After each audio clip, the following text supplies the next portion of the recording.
Ma'am, ஏன் என்னாச்சு? உனக்கு பிடிக்கலையா? உங்க கால்ல அடிபட்டிருக்குன்னு சொன்னீங்க. நான் ஒரு உண்மையை சொல்லவா?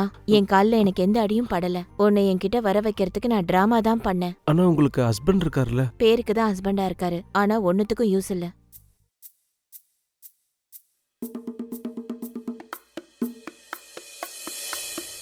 மேம், ம் இங்க என்னதான் நடக்குது? ஒன்னும் இல்ல. நீ என்னோட தேவைகளை நிறைவேத்தின, இனிமே நிறைவேத்திக்கிட்டே இருக்க போற. இல்ல இல்ல மேடம், நான் அந்த மாதிரி பையன் இல்ல. இப்ப நடந்தது ஏதோ ஒரு மூட்ல நடந்துருச்சு. மூடா இருக்கும்போது என்ன நடக்குதோ அது எல்லாமே நல்லதுக்கு தான் நடக்கும். இருந்தாலும் மேடம், நீங்க என்னோட சாரோட ஒய்ஃப், இதெல்லாம் ரொம்ப பெரிய. சாரோட ஒய்ஃபா இருந்தா என்ன இப்போ? நானும் ஒரு பொண்ணு தானே. அவர் ஆபீஸ் வேலையை நீ செய்யும் போது அவரோட வீட்டு வேலையும் செஞ்சா என்ன தப்பு இருக்கு? அது எனக்கு ரொம்ப பசிக்குது. எனக்கு நல்லா புரிஞ்சு போச்சு. பங்கஜ் அந்த விஷயத்த நினைச்சு ரொம்ப வெக்கப்பட்டான். இனிமே வெக்கப்பட்டு என்ன நடக்க போகுது? என்ன நடக்கணுமோ அதான் நடந்து முடிஞ்சிருச்சுல்ல. நைட் ஆயிடுச்சு. அப்புறம் பங்கஜ என் கூடவே படுக்க வைக்கணும்னு ஆசைப்பட்டேன். ஆனா அவனோட ரூம்க்கே போயிட்டானே. தண்ணிய தேடி தாகம் இருக்கிறவங்க போய் தானே ஆகணும். அதனால நானே அவன் ரூமுக்கு போயிட்டேன். மேம், நீங்க இன்னும் தூங்கலையா? தூங்கலாமே, நம்ம 2 பேரும் ஒன்னா சேர்ந்து. மேம், நீங்க உங்க ரூம்லயே போய் தூங்குங்களேன். பகல்ல தான் எல்லாம் முடிஞ்சுல. என்ன முடிஞ்சிருச்சு? இத்தனை வருஷத்தோட தாகம் ஒரே ஒரு டம்ளர்ல முடிஞ்சு போயிடுமா? ஒருவேளை சார் வந்துட்டாருன்னா? அவர்லாம் வரமாட்டாரு. நான் அவருக்கு ஃபோன் பண்ணி பேசிட்டேன். ஆனா கீனாலாம் ஒண்ணும் வேணாம். உன் சார் சொன்னா நீ கேப்பல, அதே மாதிரி நான் சொன்னாலும் நீ செய்யணும். எனக்கு கிடைச்ச அந்த வெளிச்சம் முன்னாடியை விட ரொம்ப டிஃப்ரெண்டா இருந்தது. என்னோட உடம்பு எனக்கே ரொம்ப ரெஃப்ரெஷிங்கா இருந்தது. அவன் நைட்டு ரொம்ப டயர்டானதுனால இப்பவும் நல்லா தூங்கிட்டு இருக்கான். ஆனா எனக்கு கொஞ்சம் கூட டயர்ட் ஃபீலே வரவே இல்லை. நாங்க நாள் முழுக்க ஒன்னா உட்காந்து பேசிக்கிட்டே இருந்தோம். ஆனா இவ்ளோ பெரிய நாள் எப்படி இவ்ளோ சீக்கிரமா போச்சுன்னு எனக்கு தெரியவே இல்ல. தேவ் இன்னைக்கும் வராம இருக்கணும்னு. அப்பதான் என்னோட லைஃபை என்ஜாய் பண்றதுக்கு இன்னொரு நைட்டும் கிடைக்கும்ல. ஆனா என்னோட லைஃப்ல அந்த அளவுக்கு லக்கே இல்ல.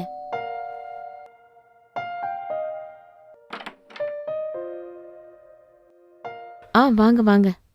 எனக்கு கொஞ்சம் தண்ணி கூட. இதை எடுத்துட்டு வரேங்க. வணக்கம் சார். வாங்க. வணக்கம் வணக்கம், உட்கார் பங்கஜ். அப்புறம் பங்கஜ், உனக்கு ஒன்றும் போர் அடிக்கலையே? அட, எப்படி அவருக்கு போர் அடிக்கும்? அதுவும் நான் இருக்கும்போது. நாங்க நேத்து மேட்ச் விளையாண்டோம். Ludo match. அப்படிதானே பங்கஜ்? ஆமா, 2 மேட்ச் விளையாடணும் சார். 2 மேட்ச்லயும் மேடம் தான் ஜெயிச்சாங்க. உங்களுக்கு போர் அடிக்காம பொழுது நல்லா போச்சு இல்ல? ஆமா ரீட்டா, நாளைக்கு உன் வண்டியை சர்வீஸ் பண்ணிடலாமா? இல்ல, வண்டி நல்லா தான் ஓடிட்டு இருக்கு. சூப்பரா பிக்கப்பும் ஆகுது. நீ எப்ப அதை செக் பண்ண? நேத்து தான் பங்கஜ வச்சு செக் பண்ணேன். வண்டி நல்லா ஓடுது இல்ல? ஆமா சார், வண்டி சூப்பரா போகுது. பாத்தீங்களா, நான் சொன்னேன்ல, டிரைவரை மாத்தினதுக்கு அப்புறம் வண்டி சூப்பரா போகுது. பங்கஜ் எனக்கு அந்த மெக்கானிக் மாதிரி ஒரு பாசத்தை கொடுத்துட்டான். அப்புறம் நானும் ரொம்ப ரிலாக்ஸா ஃபீல் பண்ண ஆரம்பிச்சிட்டேன்.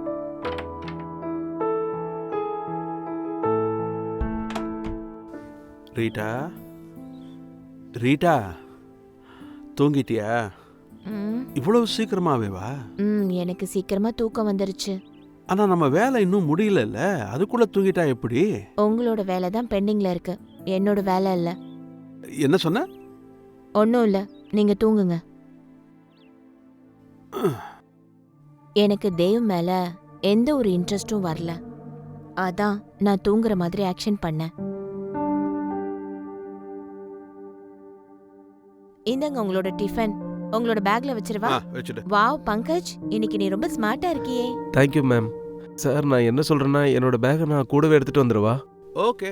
இவ்ளோ திங்ஸ் நீ ஆபீஸ்ல எங்க கொண்டு போய் வைக்க முடியும்? ஈவினிங் நீ வீட்டுக்கு போற டைம்ல இங்க வந்து திங்ஸ் எடுத்துக்கோ. சரியா தானே சொல்றா. ஈவினிங் வரும்போது இங்க எடுத்துட்டு போ. ஓகே? Okay sir. ஓகே, நாங்க கிளம்புறோம். பை.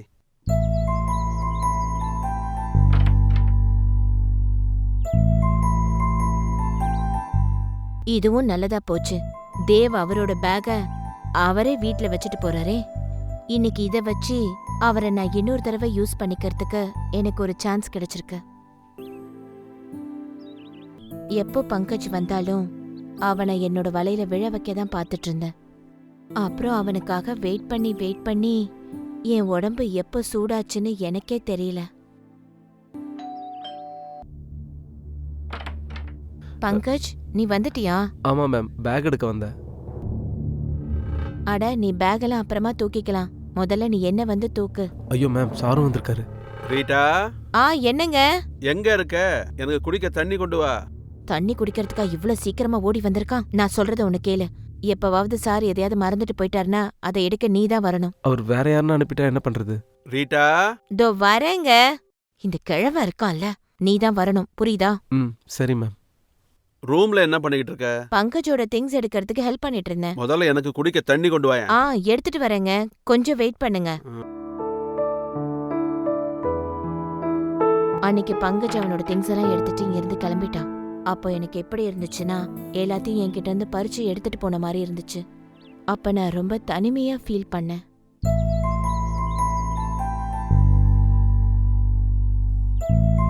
ராத்திரி ஆயிடுச்சு. இருந்தாலும் எனக்கு பங்கஜோட ஞாபகமாவே இருந்தது. ரீட்டா, என்னாச்சு? ஒன்னும் இல்லையே. எனக்கு என்ன தோணுதுன்னா, ஏதோ விஷயத்த நினைச்சு நீ ரொம்ப டென்ஷனா இருக்கிறாப்புல இருக்க. இல்ல, அதெல்லாம் சும்மாதான். சரி, நான் உன்னோட மூட ஃப்ரெஷ் ஆக்கி காட்டவா? இல்ல, இன்னைக்கு வேண்டாம். ரீட்டா, எவ்வளவு நாள் ஆச்சு இப்படியே வேணாம் டெய்லி சொல்லிட்டு இருக்கீ. நீ உனக்கு என்ன ஆச்சுன்னு சொல்லு. ஒன்னும் இல்ல, எனக்கு தூக்கம் வருது. ப்ளீஸ் என்ன தூங்க விடுங்க. எனக்கு எப்படி இருந்துச்சுன்னா, தேவி என் மேல சந்தேகப்படுற மாதிரி இருந்தது. அப்புறம் என்னோட ஹஸ்பண்ட் ஆஃபீஸ்க்கு கிளம்புறப்போ அவரோட எம்ப்ளாயி ரவின்னு ஒருத்தர் வந்தாரு. Good morning sir. Good morning Ravi. நீ என்ன இங்க? சார், அந்த பத்ராவோட டெண்டரும் நமக்கு கிடைச்சிருச்சு சார். ஓ வா, சூப்பர். நீ இதுலயும் கலக்கிட்டியே. ஆமா சார்.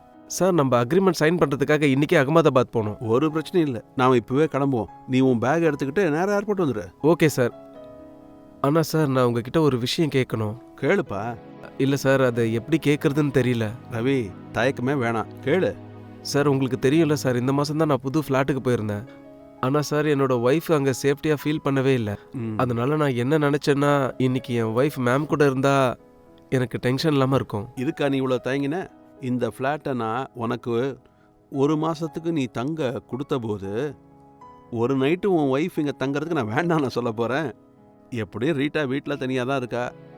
உன் ஒய்ஃப் இங்கே இருந்தா அவளுக்கும் நல்ல கம்பெனி இருக்கும்ல. என்ன ரீட்டா? ஆமாங்க, கண்டிப்பா. இவர் இங்கிருந்து போனதுக்கு அப்புறமா நான் வேற யார் கூடவோ படுத்து தூங்குற மாதிரி கனவு வந்துச்சு. ஆனா அப்புறம் ஈவினிங் ஆச்சு. ரவியோட வைஃப் பிரியா எங்க வீட்டுக்கு வந்தா. Hi ma'am. ஹாய். நான் ரவியோட வைஃப்.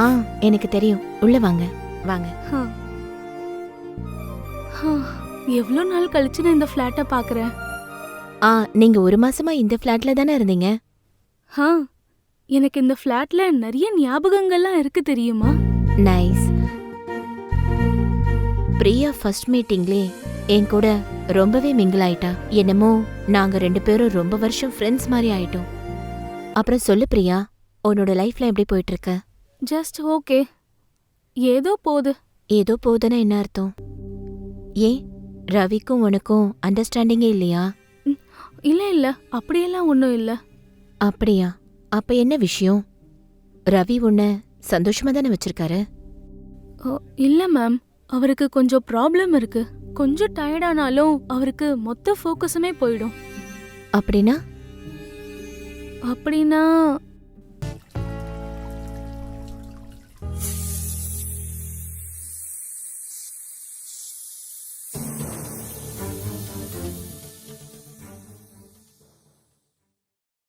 அந்த நேரத்துல அவருக்கு கொஞ்சம் டயர்ட் ஆயிடுச்சுன்னா அவரால கான்சென்ட்ரேட்டே பண்ண முடியாது. அப்புறம் எல்லாத்தையும் பாதியிலேயே விட்டுட்டு போயிடுவாரு. ஆனா மேம், நீங்க இந்த விஷயத்த சார் கிட்ட சொல்லிடாதீங்க.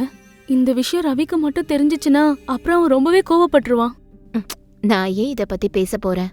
இப்ப நானும் உன்னோட நிலைமையில தானே இருக்கேன். ஏன் மேம்? ரவி சின்ன வயசுலயே உன்னை சந்தோஷமா வச்சுக்க முடியலனா அப்புறம் இந்த கிழவனால மட்டும் என்ன பண்ண முடியும்? இந்த மாதிரி நேரத்துல தான் நம்மள மாதிரி ஒய்ஃபுங்களுக்கு எக்ஸ்ட்ரா மேரிட்டல் அஃபர் ஸ்டார்ட் ஆகுது. இப்பெல்லாம் வைஃப்ஸ் எக்ஸ்ட்ரா அஃபேர் வச்சுக்கிறாங்களா? அவங்க ஹஸ்பண்ட் எந்த வேலைக்கும் சரிப்படலனா அவங்க வச்சுக்கிறாங்க. அப்படியா? அப்போ நீயும் எங்கேயாவது வச்சிருக்கியா அஃபேர்? ஒரு தடவை வச்சிருந்தேன். ஒரு பிளம்பர் வந்திருந்தான் டேப் சரி பண்றதுக்கு. அப்படியா? உன்னையும் சரி பண்ணிட்டானா? ஆனா இங்க பாருங்க, இப்பெல்லாம் அவன் நம்பர் ரீச் ஆகவே மாட்டேங்குது. அப்புறம் நீங்க ஏதாவது வச்சிருக்கீங்களா? எனக்கு ஒரு மெக்கானிக் கிடைச்சிருந்தான். அவன் என்னோட வண்டிய ரொம்பவே சூப்பரா சர்வீஸ் பண்ணிருந்தான். அப்ப இந்த மெக்கானிக்க கூப்பிட வேண்டியது தானே? உங்க மெக்கானிக்கு எவ்வளவு தம் இருக்குன்னு பாக்கலாம்ல. அந்த மெக்கானிக்கோட நிலைமையும் உன்னோட பிளம்பர் நிலைமை தான். அவனோட போனும் ரீச்சபிளே இல்ல. ஒருவேளை அவன் வந்தானா நம்ம 2 பேரும் இன்னைக்கு செம்மையா என்ஜாய் பண்ணலாம். இப்ப கூட நம்ம என்ஜாய் பண்ணலாமே. அது எப்படி? அது எப்படின்னா, இப்பெல்லாம் பொண்ணுங்க எல்லாரும் இந்த வேலைக்காக பசங்களை தவிர்த்துட்டு பொண்ணுங்களுக்காக தான் ப்ரிஃபரன்ஸ் கொடுக்கறாங்க. சோ நம்மளும் ட்ரை பண்ணலாமா?